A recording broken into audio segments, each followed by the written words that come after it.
नमस्कार, आपके साथ मैं हूं समीर अब्बास। भारतवर्ष का नंबर 1 बुलेटिन आप देखने जा रहे हैं। मेरे साथ मेरे सहयोगी निधि, रवि, अंजलि और करुणा भी मौजूद हैं। शुरुआत कर रहे हैं इस वक्त की बेहद अहम खबर के साथ। भारत के खिलाफ आईएसआई की साजिश को लेकर बड़ा खुलासा हुआ है। बांग्लादेश के रास्ते भारत में घुसपैठ की योजना के बारे में पता चला है। त्रिपुरा मिजोरम बॉर्डर पर टेरर नेटवर्क फैलाने की कोशिश की जानकारी मिली है। रोहिंग्या शरणार्थियों को हथियार देकर आतंकी हमले की प्लानिंग के बारे में खुलासा हुआ है। 800 रोहिंग्या को बॉर्डर पर आतंकी कैंप में ट्रेनिंग दी गई है। ये बड़ी जानकारी सामने आई। जितेंद्र शर्मा हमारे संवाददाता इस वक्त हमारे साथ मौजूद हैं। जितेंद्र, ये जानकारी चौंकाने वाली भी है और बेहद चिंताजनक भी। कैसे रोहिंग्यास को ट्रेनिंग दी जा रही है? बॉर्डर पर आतंकी कैंप्स में इन्हें ट्रेन किया जा रहा है, आतंकी हमलों के लिए तैयार किया जा रहा है। इसे लेकर और क्या जानकारी, क्या खुलासे हुए? जी बिल्कुल, देखिए बांग्लादेश का जो कॉक्स बाजार इलाका है वहां पर बाकायदा ट्रेनिंग कैंप चलाए जा रहे हैं और बताया जा रहा है तकरीबन 800 से ज़्यादा रोहिंग्या हैं जिनको लगातार वहां पर ट्रेनिंग दी जा रही है अत्याधुनिक हथियारों की, और इसके अलावा कोवर्ट ट्रेनिंग उनको दी जा रही है ताकि किसी तरीके से अगर उन्हें घुसपैठ कराकर हिंदुस्तान भेजा जाए तो जो प्लानिंग आईएसआई काफ़ी दिनों से रच रहा है उस प्लानिंग को अंजाम तक पहुँचाया जा सके। आईएसआई की कोशिश है कि बांग्लादेश के रास्ते किसी भी तरीके से इन रोहिंग्या को जो ट्रेन किए गए हैं आतंकी ट्रेनिंग से, इन सभी को किसी भी सूरत में हिंदुस्तान के बॉर्डर के अंदर भेजा जाए, हिंदुस्तान का बॉर्डर जो पार कराया जाए। और ये जो बॉर्डर है वो दरअसल त्रिपुरा और मिजोरम के हैं जिनके रास्ते लगातार ये कोशिशें की जा रही हैं।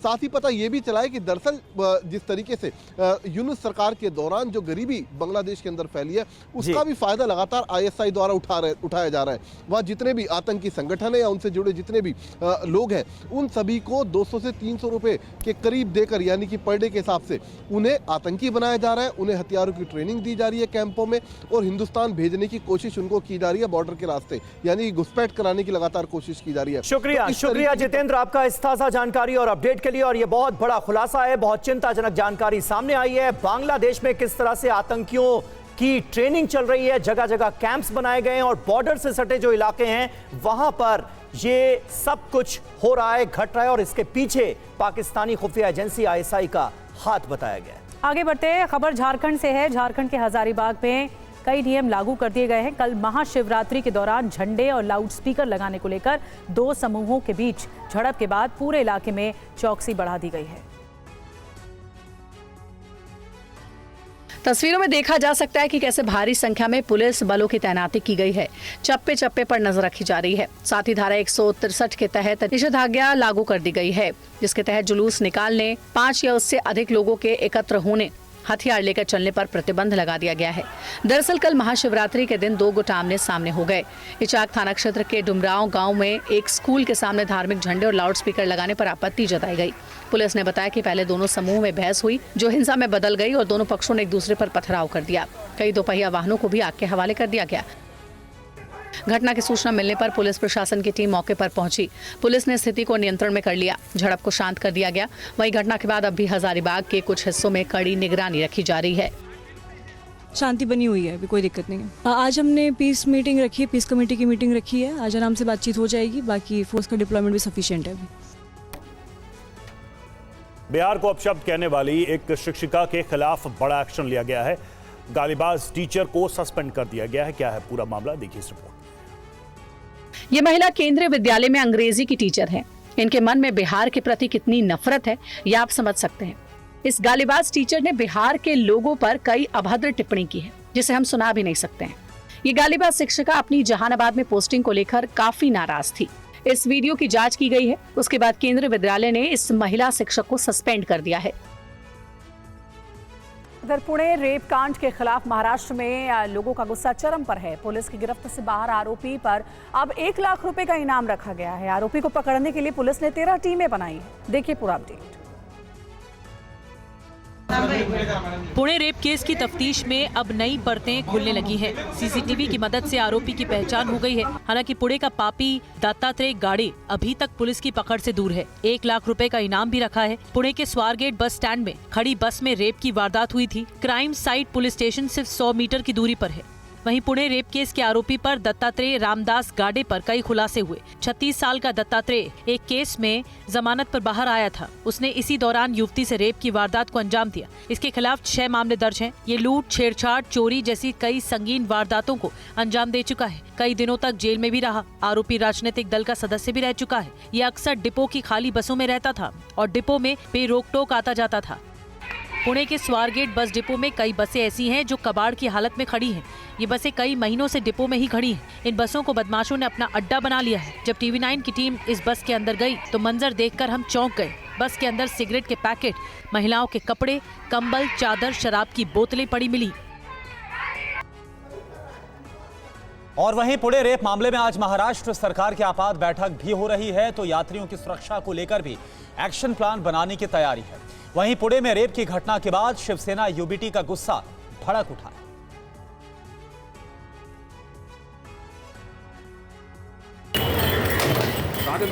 तोड़फोड़ के साथ जबरदस्त बवाल, खिड़कियों के शीशे तोड़ डाले।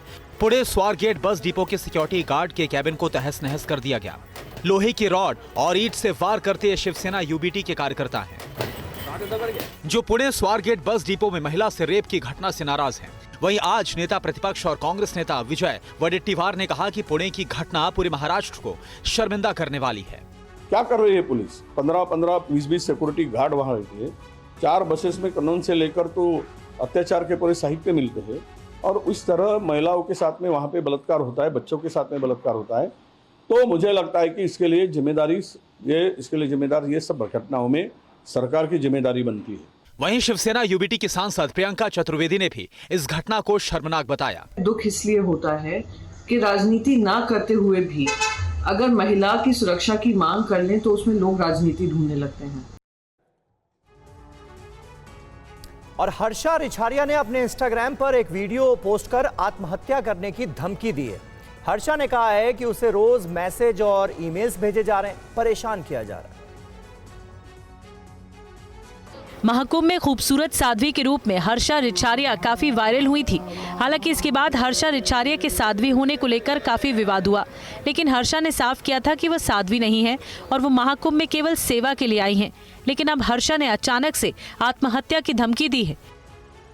आपको बता दें, हर्षा रिछारिया महाकुंभ में सबसे पहली बार निरंजनी अखाड़े की पेशवाई के दौरान संतों के साथ रथ पर दिखी थी। इसके बाद हर्षा खूबसूरत साध्वी के रूप में वायरल भी हुई। हालांकि हर्षा पेशे से एक एंकर और यूट्यूबर हैं। और महाकुंभ के समापन के मौके पर सीएम योगी आदित्यनाथ आज प्रयागराज में हैं। कुछ कह रहे हैं, सीधे रुख करेंगे प्रयागराज का।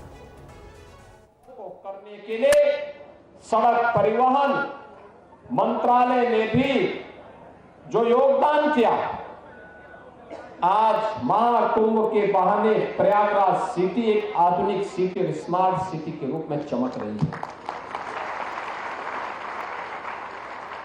मैं जब यहां पर आपका अभिनंदन कर रहा हूं तो मैं इसके लिए आज प्रयागराज वासियों का भी अभिनंदन करूंगा, जिन्होंने पिछले 2 महीनों के अंदर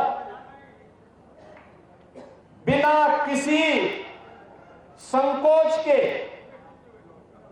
इस पूरे आयोजन को अपने घर का आयोजन माना।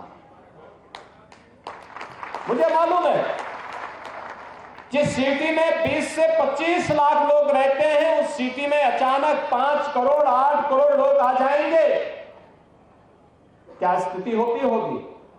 जिस घर में 5 सदस्य रहते हैं, अचानक 10 लोग आ जाए तो हालत खराब होती है। और यहां तो 20-20 गुना लोग आ रहे थे सिटी में, लेकिन प्रयागराज वासियों ने पूरे धैर्य के साथ, हंसी खुशी के साथ कहा कि नहीं साहब, ये तो हमारा अपना आयोजन है। और प्रयागराज से ही प्रेरित होकर के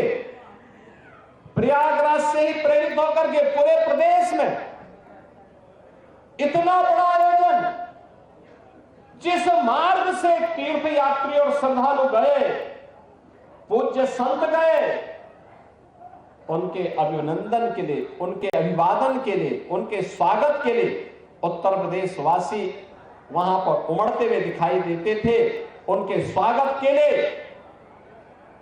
उस धरती का धूल चूमने के लिए वह वहां पर उतावले से प्रतीक्षा करता था, उनका स्वागत करता था, आतिथ्य सत्कार करता था। ये उत्कृष्ट उदाहरण जो प्रस्तुत किया है उत्तर प्रदेश वासियों ने, मैं इसके लिए उत्तर प्रदेश वासियों को भी हृदय से अभिनंदन करता हूं, उनका स्वागत करता हूं। बहनों और भाइयों, महाकुंभ ने उत्तर प्रदेश के अंदर आध्यात्मिक टूरिज्म के कई सर्किट दे दिए। एक प्रयागराज से मां विंध्यवासिनी का धाम होते हुए काशी का, जैसे प्रयागराज में 13 जनवरी से 26 जनवरी तक पूरा समागम था, करोड़ों की संख्या में। कोई दिन ऐसा नहीं था जिस दिन मिनिमम 1.5 करोड़ श्रद्धालु न रहे हो, और ये संख्या 10 करोड़ तक पहुंची थी।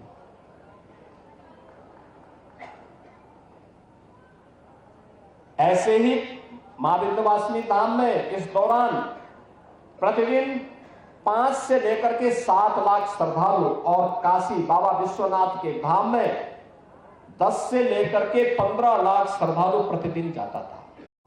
आस्था का महाकुंभ समाप्त हो गया है। पीएम मोदी ने महाकुंभ को लेकर ब्लॉग लिखा है। पीएम ने क्या लिखा है अपने ब्लॉग में, आइए देखते हैं। 45 दिनों से प्रयागराज में चल रहे महाकुंभ आस्था का केंद्र बना हुआ था। प्रधानमंत्री नरेंद्र मोदी ने प्रयागराज में संपन्न हुए महाकुंभ को लेकर एक ब्लॉग लिखा है। पीएम मोदी ने कहा कि यह महाकुंभ एकता का महाकुंभ था, जहां 140 करोड़ देशवासियों की आस्था एक साथ एक समय में इस एक पर्व से आकर जुड़ गई थी। पीएम ने अपने ब्लॉग में लिखा है कि तीर्थराज प्रयाग के इसी क्षेत्र में एकता, समरसता और प्रेम का पवित्र क्षेत्र श्रृंगवेरपुर भी है, जहां प्रभु श्री राम और निषाद राज का मिलन हुआ था। उनके मिलन का वो प्रसंग भी हमारे इतिहास में भक्ति और सद्भाव के संगम की तरह ही है। प्रयागराज का ये तीर्थ आज भी हमें एकता और समरसता की वो प्रेरणा देता है। पीएम मोदी ने प्रयागराज महाकुंभ के आयोजन की तारीफ करते हुए कहा, प्रयागराज में हुआ महाकुंभ का ये आयोजन आधुनिक युग के मैनेजमेंट प्रोफेशनल्स के लिए, प्लानिंग और पॉलिसी एक्सपर्ट्स के लिए नए सिरे से अध्ययन का विषय बना हुआ है। आज पूरे विश्व में इस तरह के विराट आयोजन की कोई दूसरी तुलना नहीं है, ऐसा कोई दूसरा उदाहरण भी नहीं है। पीएम मोदी ने अपने ब्लॉग में लिखा है कि पूरी दुनिया हैरान है कि कैसे एक नदी तट पर त्रिवेणी संगम पर इतनी बड़ी संख्या में, करोड़ों की संख्या में लोग जुटे। रेल मंत्री अश्विनी वैष्णव आज प्रयागराज पहुंचे हैं। वैष्णव ने महाकुंभ को सफल बनाने के लिए सभी रेल कर्मियों को बधाई दी है। प्रयागराज महाकुंभ में 66 करोड़ से ज्यादा लोगों ने डुबकी लगाई। इस भव्य और दिव्य कार्यक्रम को सफल बनाने के लिए कई विभागों के कर्मचारियों ने 45 दिनों तक दिन रात मेहनत की। इस महाकुंभ को सफल बनाने के लिए रेलवे कर्मियों ने भी अहम भूमिका निभाई। प्रयागराज पहुंचे रेल मंत्री अश्विनी वैष्णव ने कहा, 16,000 से ज्यादा ट्रेनें चलाई गईं। करीब 4 से 5 करोड़ श्रद्धालु ट्रेन से संगम पहुंचे। उन्होंने इसके लिए रेलवे के सभी विभागों के कार्यों की सराहना की। 10 में से 20 बहुत अच्छा टीम ने काम किया और मैं सबको धन्यवाद देना चाहूँगा और शानदार काम के लिए। दिन रात जो मेहनत की सबने, सबको मैं बहुत बहुत धन्यवाद देना चाहूँगा। सबने बहुत मेहनत की और एक आपने देखा होगा, railway board, GM, DRM, state police, RPF, GRP, किसी के बीच में कोई भेदभाव नहीं, सब एक होकर काम करते हैं। खबर दिल्ली से। दिल्ली में साउथ एशियन यूनिवर्सिटी में महाशिवरात्रि पर नॉनवेज परोसने पर जबरदस्त बवाल हो गया। आप लेटेस्ट अपडेट देखिए। छात्रों के बीच हाथापाई, नॉनवेज पर जबरदस्त संग्राम। एबीवीपी और एसएफआई के सदस्य एक दूसरे से भिड़े। यूनिवर्सिटी की मेस में छात्रों के 2 गुटों में हाथापाई। महाशिवरात्रि पर नॉनवेज परोसने पर हुई झड़प। तस्वीरें दिल्ली की साउथ एशियन यूनिवर्सिटी की हैं। नॉनवेज पर छात्रों के 2 गुटों के बीच हाथापाई हुई। जैसे तैसे सुरक्षा गार्ड ने बीच बचाव किया। शिवरात्रि पर मछली करी देखकर एबीवीपी के छात्र भड़क गए और हंगामा शुरू कर दिया। महाशिवरात्रि पर 110 छात्र व्रत पर थे। ऐसे में हॉस्टल के मेस में वेज खाने के साथ नॉनवेज रखे जाने को लेकर हंगामे को छात्रों ने गंभीरता से लिया। आज का क्या हुआ कि जो हमारा फलाह का भोजन रखा था, जस्ट उसके बगल में फिश का जो फिश करी थी वो रखी हुई थी। तो जब विरोध जताने पर हमने ये कहा कि भाई इसको हटाओ यहाँ से। तो जब ये सब उन लोगों का नहीं, ऐसा तो नहीं होगा, इंक्लूसिविटी साहू में होगी, ये है वो है।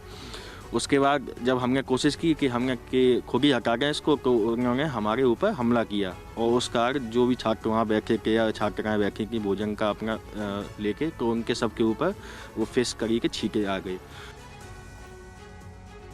और दिल्ली यूनिवर्सिटी में हुए इस विवाद पर एबीवीपी समर्थित छात्र का कहना है कि व्रत रखने की सूचना देने के बावजूद नॉनवेज साथ में रखा गया, जबकि एसएफआई समर्थित छात्रा ने इसे जातिवादी सोच वाली मानसिकता करार दिया।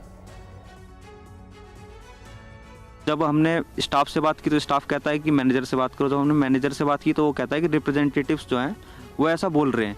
तो हमने जब कहा चलो कोई नहीं हम डीओएस से बात करते हैं, तो वहाँ पे जो रिप्रेजेंटेटिव खड़े थे वो कहते हैं कि डीओएस कौन होता है।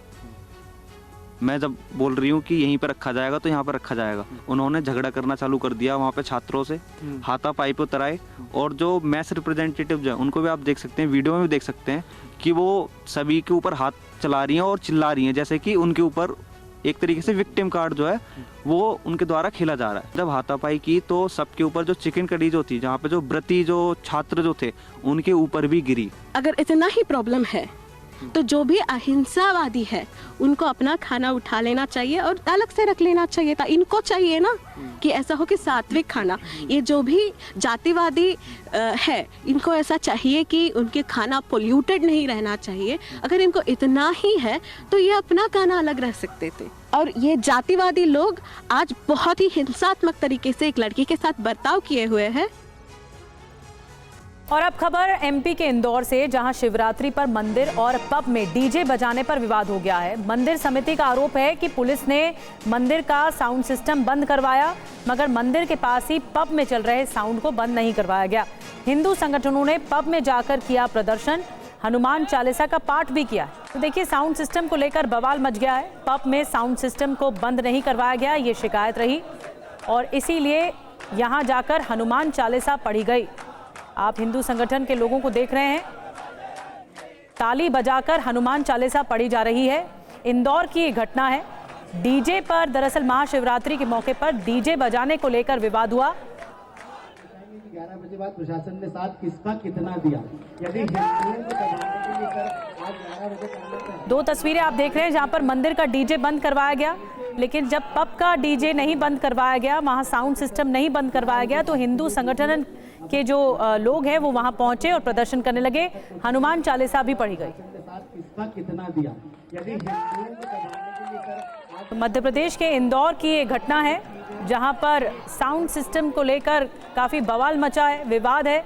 डीजे बजाने को लेकर ये विवाद हुआ, एक मंदिर में और एक पब में। हिंदू संगठन के लोगों की शिकायत है कि मंदिर में डीजे तो तुरंत बंद करवा दिया गया, लेकिन पब में डीजे नहीं बंद करवाया गया और इसीलिए विवाद हुआ है।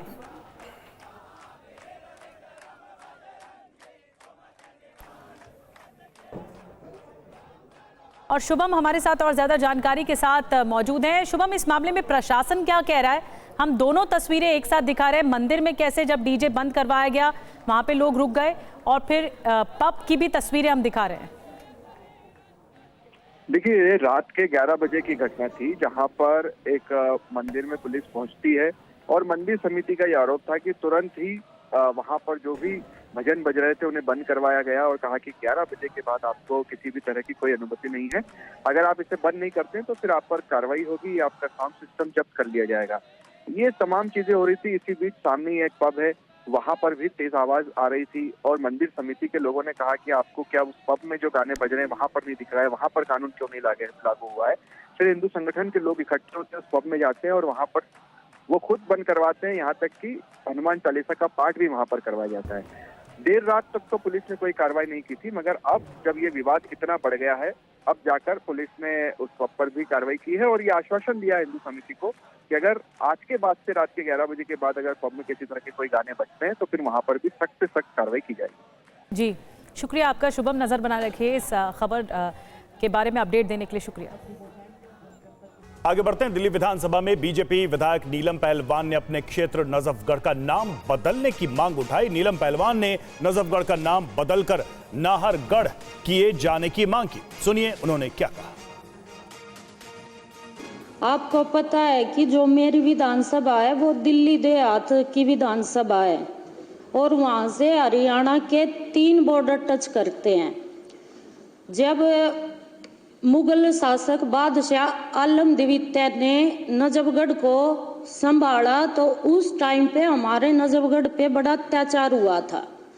तो उस टाइम पे 1857 की क्रांति में राजा नाहर सिंह ने लड़ाई लड़के नजफगढ़ क्षेत्र को दिल्ली के प्रांत में शामिल किया था। लेकिन कई कागज कार्रवाई होने के बावजूद भी आज लग नजफगढ़ का नाम हमने कई बार अपील की, कई हमारे जब सांसद परवेश वर्मा जी थे इनके माध्यम से भी हमने बड़ा कोशिश की कि हमारे नजफगढ़ का नाम नाहरगढ़ बदल दिया जाए। हम एक मिलकर आवाज उठाए और मुझे आपसे बड़ी उम्मीद है कि इस लड़ाई में पूरा सदन, आदरणीय हमारी सीएम साहिबा जी और आप सब मेरा सपोर्ट करेंगे। ये कोई पहला मौका नहीं है जब दिल्ली में इलाकों के नाम बदलने की मांग उठी हो। इससे पहले मुस्तफाबाद का नाम बदलने की मांग इलाके के विधायक मोहन सिंह बिष्ट ने की थी। अब बीजेपी विधायक नीलम पहलवान ने नजफगढ़ का नाम बदलने की आवाज उठाई है। मोहन सिंह बिष्ट ने मुस्तफाबाद का नाम शिव विहार रखने की मांग की थी। अब नीलम पहलवान ने नजफगढ़ का नाम नाहरगढ़ रखने की मांग की है। और वहीं दिल्ली में कैग रिपोर्ट पर आम आदमी पार्टी और बीजेपी के बीच घमासान जारी है। आज आम आदमी पार्टी के 21 विधायकों को विधानसभा परिसर में घुसने से रोक दिया गया। इसके बाद विधायकों ने परिसर के बाहर ही प्रोटेस्ट किया। आप देखिए। जय भीम के नारे लगाने वाले ये हैं आम आदमी पार्टी के विधायक। इन विधायकों को विधानसभा से निलंबित कर दिया गया है। विधानसभा परिसर में प्रवेश से रोकने के खिलाफ आपके ये विधायक धरने पर बैठे हैं। इनका आरोप है कि विधानसभा के इतिहास में ऐसा कभी नहीं हुआ कि चुने हुए विधायकों को विधानसभा परिसर में अंदर नहीं घुसने दिया जा रहा है। आतिशी ने इसे तानाशाही करार दिया है। भारतीय जनता पार्टी अपनी तानाशाही दिखा रही है। उसने आम आदमी पार्टी के विधायकों को विधानसभा के परिसर में घुसने से रोक दिया है। ये देश के इतिहास में कभी नहीं हुआ है कि चुने हुए विधायकों को विधानसभा परिसर के अंदर नहीं घुसने दिया जा रहा। हमें हाउस से सस्पेंड कर सकते हैं, वो भी गलत है, लेकिन विधानसभा परिसर के अंदर घुसने नहीं दिया जाएगा। हम पुलिस वालों से ऑर्डर मांग रहे हैं, कोई ऑर्डर नहीं है।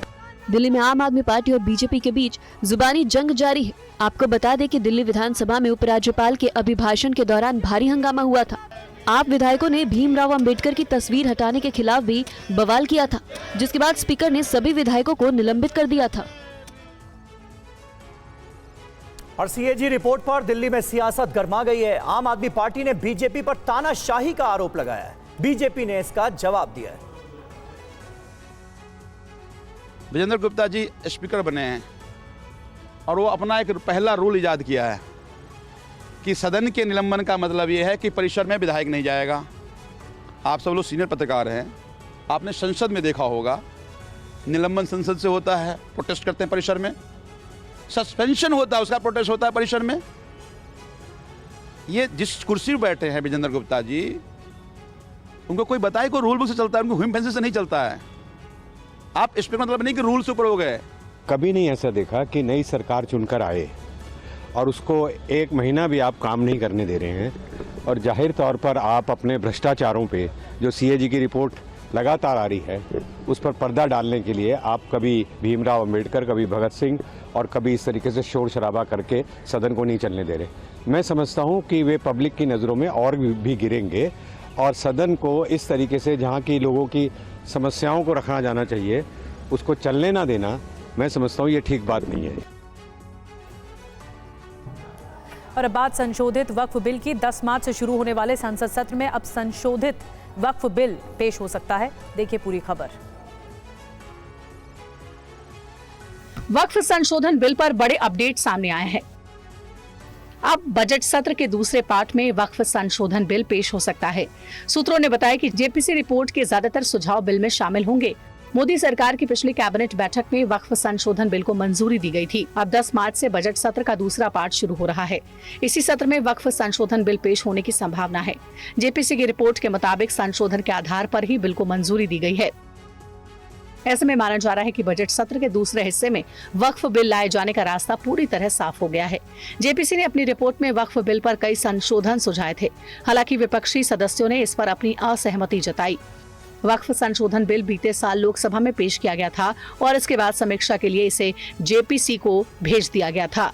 इसके बाद जेपीसी ने इस पर 655 पन्नों की रिपोर्ट दी थी। पुराने कानून में अगर किसी प्रॉपर्टी का दावा है तो अपील सिर्फ ट्रिब्यूनल में ही की जा सकती है। वहीं प्रस्तावित बदलाव में ट्रिब्यूनल के अलावा कोर्ट में भी अपील संभव है। पुराना कानून कहता है कि ट्रिब्यूनल का फैसला आखिरी होगा और प्रस्तावित बदलाव में हाईकोर्ट में भी अपील की जा सकती है।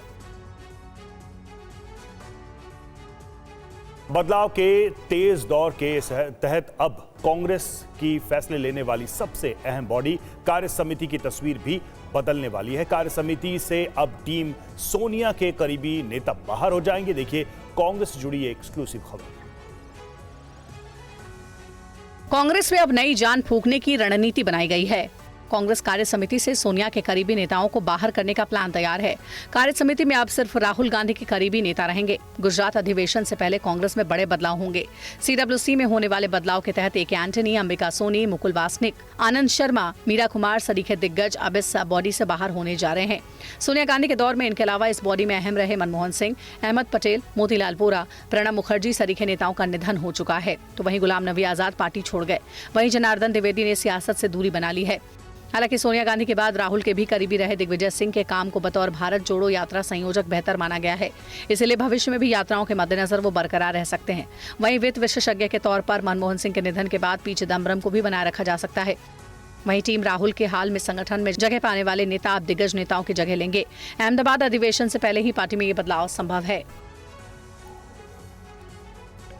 खबर सूरत से है। सूरत की टेक्सटाइल मार्केट में भीषण आग से 800 से ज्यादा दुकानें जलकर खाक हो गईं। इस घटना में करोड़ों के नुकसान की खबर है। भीषण अग्निकांड की इन तस्वीरों से ही अंदाजा लगाया जा सकता है कि आग कितनी भयावह है।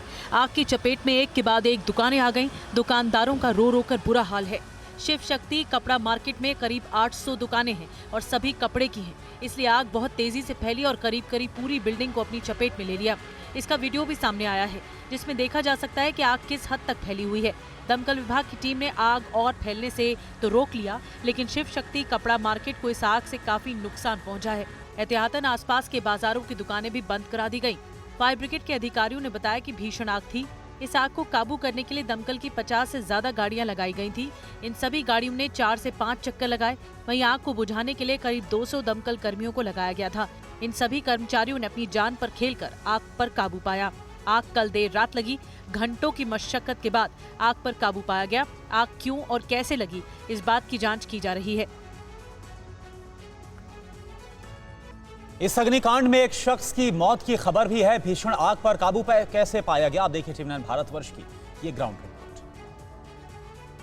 सूरत के टेक्सटाइल मार्केट में आई हुई शिव शक्ति टेक्सटाइल मार्केट में करीबन 24 घंटे से जो आग लगने का मामला सामने आया है। अभी तक फायर की दमकल जो घटनास्थल पे पानी का मारा चलाते हुए आग पे काबू में करने के प्रयास किया जा रहा है। अभी जिस तरीके से दृश्यों में दिख रहे हैं कि ये शिव शक्ति टेक्सटाइल मार्केट है, उसमें करीबन 900 से ज़्यादा जो दुकानें आई हुई है कापड़ की मार्केट में। ये पूरी दुकानें जो आग की झपेट में आ गई है। अभी जिस तरीके से 24 घंटे का समय बीत गया है, तो अभी भी जो आग है कंट्रोल में नहीं आई है। फायर के दमकल, सूरत पुलिस कमिश्नर, कलेक्टर, जो म्यूनसिपल कमिश्नर, वो भी वारदात के आ गए हैं। अभी चारों तरफ से फायर द्वारा पानी का मारा करते हुए ये आग के काबू लेने का प्रयास किया जा रहा है। करीबन 800 से ज़्यादा जो दुकानें हैं, करोड़ों का जो कापड़ है का नुकसान होने की जो भीति बताया जा रही है। साथ में 24 घंटे से ज़्यादा समय जो आग लगी है, उससे चलते जो ये पूरी जो शिव शक्ति टेक्सटाइल मार्केट है उसका स्ट्रक्चर भी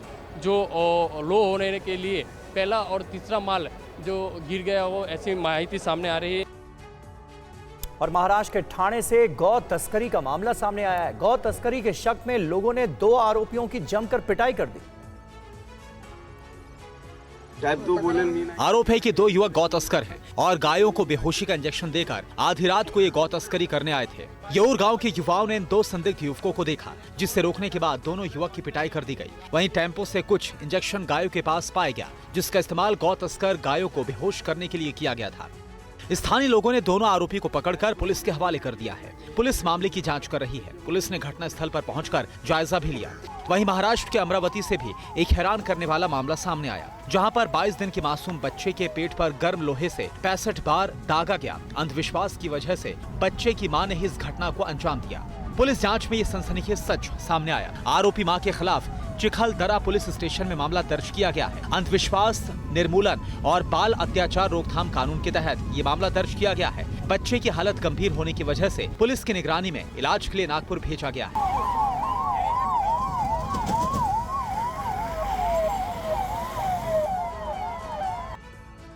आज आरबीआई की गाइडलाइंस के तहत न्यू इंडिया कोऑपरेटिव बैंक के ग्राहकों को 25,000 रुपए निकालने की इजाजत दी गई है। आज न्यू इंडिया कोऑपरेटिव बैंक में रुपए निकासी के लिए ग्राहकों की लंबी लाइन देखने को मिली। देखिए मुंबई से जयप्रकाश सिंह की ये ग्राउंड रिपोर्ट। यहाँ पर एक कैश वैन आई है जो न्यू इंडिया कोऑपरेटिव बैंक के अंदर कैश डिपॉजिट करने के लिए आई है। जिस तरह से लोग 25,000 रुपए विड्रॉ कर रहे हैं, उसके बाद कैश एटीएम से बहुत तेजी से खत्म हो रहे हैं। 25-25 हज़ार रुपए 3 बार में निकाले जा रहे हैं। पहली बार में 10,000 रुपए निकाला जा रहा है, दूसरी बार में 10,000 रुपए निकाला जा रहा है और तीसरी बार में 5,000, ऐसे 25,000 रुपए निकाले जा रहे हैं। लेकिन बहुत सारे कस्टमर ऐसे हैं जिनका सेविंग अकाउंट भी न्यू इंडिया कोऑपरेटिव बैंक में है, जिनका करंट अकाउंट भी न्यू इंडिया कोऑपरेटिव बैंक में है और आरडी एफडी भी है। तो 25,000 के लिए लोग अलग अलग एटीएम कार्ड लेकर आए हैं और इसी वजह से एक व्यक्ति को एटीएम कार्ड से पैसे निकालने में, 3 से 4 कार्ड से पैसे निकालने में 10 से 15 मिनट का समय लग जा रहा है। और यही वजह है कि कतार जो है वो ख़त्म होने का नाम नहीं ले रही है। सुबह 9 बजे से लोग इसी तरह से धूप में, पसीने में कतार में खड़े हैं। लोगों की समस्या यहाँ पर ये है कि जो एटीएम है वो एटीएम कार्ड बाकी ATM HDFC, ICICI, private bank, SBI, bank of Baroda, उनके एटीएम से क्यों नहीं चल रही है, ये लोगों का सवाल है। आप दिल्ली के इंदिरा गांधी इंटरनेशनल एयरपोर्ट पर एक तस्कर को पकड़ा गया जो अजीब तरीकों से लाखों का सोना छिपाकर ला रहा। एयरपोर्ट के बाहर इस तरह की तस्वीरें आपने फिल्मों में देखी होगी। कभी चॉकलेट तो कभी दूसरी चीजों में छिपाकर सोने की तस्करी की जाती है, लेकिन ये फिल्मी सीन नहीं है बल्कि हकीकत है। खजूर में छिपाकर सोने की तस्करी की जा रही थी। तस्करी के इस मामले में दिल्ली के आईजीआई एयरपोर्ट पर कस्टम विभाग की टीम ने खजूर में सोना छिपाकर ला रहे एक शख्स को गिरफ्तार किया है। शख्स के पास 172 ग्राम सोना जब्त किया गया है। अधिकारियों ने बताया कि यात्री जिद्दा से भारत लौटा था और तलाशी के दौरान उसके पास से सोना बरामद हुआ है। कस्टम विभाग के मुताबिक ग्रीन चैनल से बाहर निकलते समय फ्लाइट संख्या SV756 से उतरे 56 साल के एक पुरुष यात्री को रोका गया। बैगेज के एक्सरे स्कैन के दौरान कुछ संदिग्ध दिखा। इसके साथ ही जब यात्री डोर फ्रेम मेटल डिटेक्टर से गुजरा तो एक तेज बीप की आवाज सुनाई दी। इसके बाद अधिकारी सतर्क हो गए और शख्स की जांच शुरू की। जांच में पता चला कि खजूर के अंदर पीले रंग के धातु के टुकड़े भरे हुए थे, जिससे किसी को शक न हो। लेकिन अधिकारियों ने न सिर्फ इसे जब्त कर लिया बल्कि जांच के लिए भेज दिया है। मध्य प्रदेश के मुरैना से हैरान करने वाली तस्वीरें सामने आई है, जहां बदमाशों ने मामूली विवाद पर कई राउंड फायरिंग की। तस्वीरों में देखा जा सकता है कि कैसे बदमाशों ने फायरिंग की इस घटना को अंजाम दिया। ताबड़तोड़ फायरिंग की इस वारदात के बाद पूरे इलाके में दहशत फैल गई। लोग इधर उधर भागते नजर आ रहे हैं। हर किसी में डर का माहौल है। फायरिंग की वारदात सीसीटीवी में रिकॉर्ड हो गई। दरअसल मध्य प्रदेश के मुरैना में एक पार्षद के घर बदमाशों ने फायरिंग की, इस घटना को अंजाम दिया। साथ ही जमकर मारपीट की गई। मारपीट की इस घटना में पार्षद के बेटे को गंभीर चोटें आई हैं। दरअसल कुछ लोग गली में काफी तेज रफ्तार से गाड़ी चला रहे थे, जिस पर पार्षद के परिवार के लोगों ने आपत्ति जताई। विवाद बढ़ गया। विवाद बढ़ने के बाद इस गंभीर घटना को अंजाम दिया गया। बंदूक का बट लगा है। बट मारा है बंदूक का। घर में अंदर घुस के मारा है कि नहीं, अपने गेट पर। अच्छा, गेट पर मारा। घटना मुरैना के सुभाष नगर इलाके की है। वीडियो सामने आने के बाद पुलिस मामले की जांच कर रही है। पुलिस का कहना है कि आरोपियों को जल्द ही गिरफ्तार कर लिया जाएगा। और अब खबर जम्मू कश्मीर से। पश्चिमी विक्षोभ की वजह से जम्मू कश्मीर में बर्फबारी और बारिश का दौर जारी है। घाटी के ऊपरी इलाकों में बर्फबारी और निचले इलाकों में बारिश हो रही है।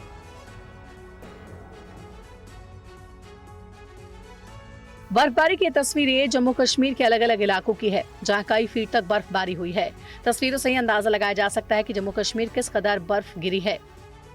बहुत अच्छा लग रहा है। क्लाइमेट बहुत अच्छा है यहाँ। बहुत ज्यादा सर्दी हो रही है यहाँ पे और मजा भी आ रहा है, एंजॉय भी कर रहे हैं हम लोग। अभी डाल लेक शिकारा राइड करके आए हैं, अभी बहुत ही खूबसूरत नज़ारा है। बर्फबारी से पवाड़ा करना और बांडीपुर गुरेज मार्ग को वाहनों की आवाजाही के लिए बंद कर दिया गया है। सड़कों से बर्फ हटाने का काम तेजी से किया जा रहा है। वहीं ताजा बर्फबारी से स्थानीय लोगों के साथ साथ पर्यटक भी काफी खुश हैं। मौसम विभाग के अनुसार अगले 24 घंटों के दौरान अधिकांश इलाकों में बर्फबारी और बारिश का सिलसिला जारी रहेगा। 4 मार्च तक मौसम के इसी तरह रहने की संभावना है। जम्मू कश्मीर के साथ साथ उत्तराखंड के कई इलाकों में ताजा बर्फबारी हुई है। केदारनाथ धाम में भी जबरदस्त बर्फबारी हुई है। मौसम विभाग का कहना है कि बर्फबारी का ये दौर 2-3 दिन तक जारी रह सकता है। और मोदी सरकार किसानों को मजबूती देने के लिए लगातार कदम उठा रही है। उनकी खेती की जरूरतों को पूरा करने के लिए किसान क्रेडिट कार्ड से दिया जाने वाला ऋण 10 साल में 10 लाख करोड़ को पार कर गया है। ये रिपोर्ट देखिए।